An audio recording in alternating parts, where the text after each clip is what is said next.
During the 1970s, gold's bull run from $35 per ounce to a high of $850 per ounce for a gain of 2,329% came during a time of rising interest rates.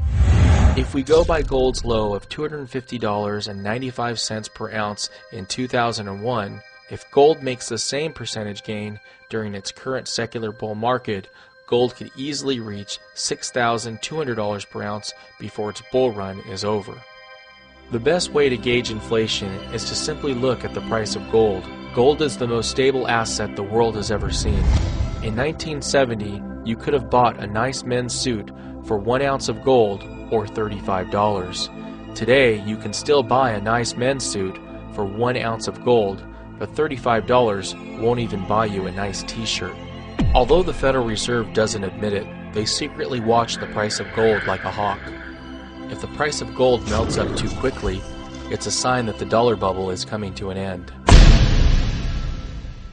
The silver market provides a window into what is happening in the gold market. Because the silver market is minuscule compared to gold, silver prices are usually very volatile and swing both to the upside and downside by much larger percentages than gold. Based on recent events in the silver market, it appears as though the Federal Reserve bailouts of Wall Street may have been in part to artificially suppress precious metal prices. On March 14, 2008, the very day Bear Stearns failed, we saw silver hit a multi-decade high of nearly $21 per ounce. Bear Stearns was on the verge of having to cover their short position, which could have easily sent it to $30, $40, even $50 per ounce.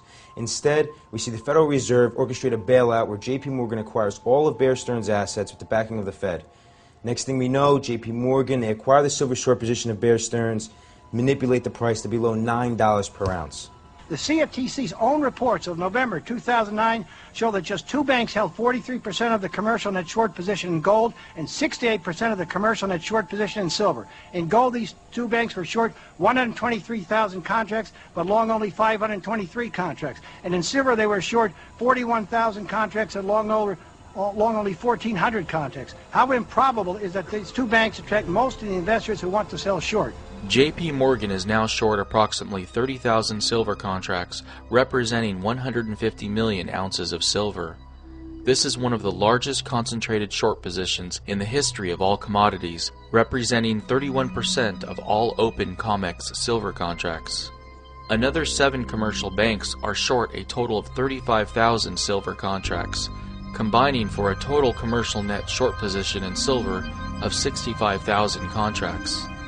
This means commercial banks are now short 325 million ounces of silver that they will eventually have to cover by purchasing these 325 million ounces of silver back in the open market.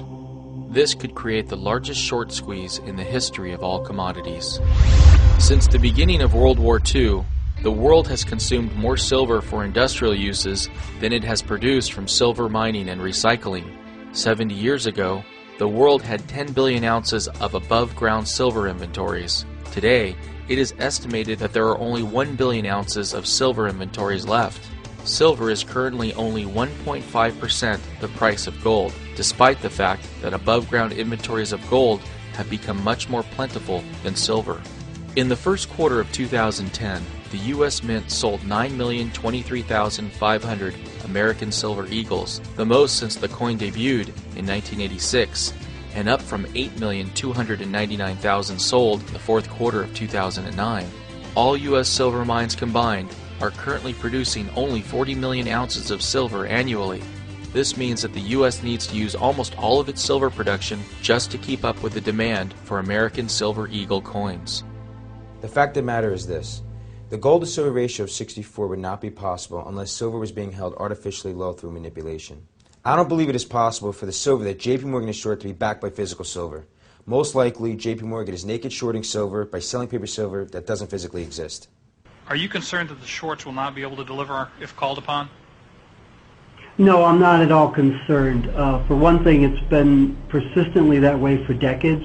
Another thing is that there are any number of mechanisms allowing for cash settlement. Precious metals are financial assets, and like currencies and T-bills and T-bonds, they trade in the multiples of 100 times the underlying physical. What Mr. Christian fails to realize is that investors around the world that are holding paper silver contracts believe they actually own the physical silver. There's going to come a time when these investors don't want cash settlements in US dollars, they're going to want the physical silver itself, and this is going to result in a COMEX default. In June of 2007, Morgan Stanley agreed to pay $4.4 million to settle a class action suit with brokerage clients who bought precious metals and paid storage fees, when in fact it was alleged that Morgan Stanley wasn't physically storing their gold and silver at all. It's not out of the realm of possibility that the Morgan Stanley situation has evolved into an epidemic of banks selling silver they don't have. During the past couple of months, 18.5 million ounces of silver have been taken out of the silver ETF, SLV. With silver prices up nearly 20% during the same time period, it's unlikely that SLV investors have been selling. The withdrawals from SLV have taken place at the same time as large inflows have come into COMEX warehouses. This means we could be seeing dealers who are scrambling for physical silver to deliver to their wholesale customers. If they are having to take their silver from SLV, it could be a sign that very little silver remains in unreported silver inventories. A major silver short squeeze could be imminent. Based on the government's own CPI index, silver's all-time high in January of 1980 of $49.45 per ounce would equal $138 per ounce in today's dollars. If you account for how the government's CPI index understates inflation, silver's real inflation-adjusted high in January of 1980 was $440 per ounce. If we see a COMEX default and a short squeeze as investors around the world demand physical silver, the price of the physical silver could rise astronomically from its current level of $18 per ounce. Based on gold's current price of $1,150 per ounce and the historical gold-silver ratio of 16, a silver price of about $72 per ounce could be realistic as soon as JP Morgan's manipulation comes to an end.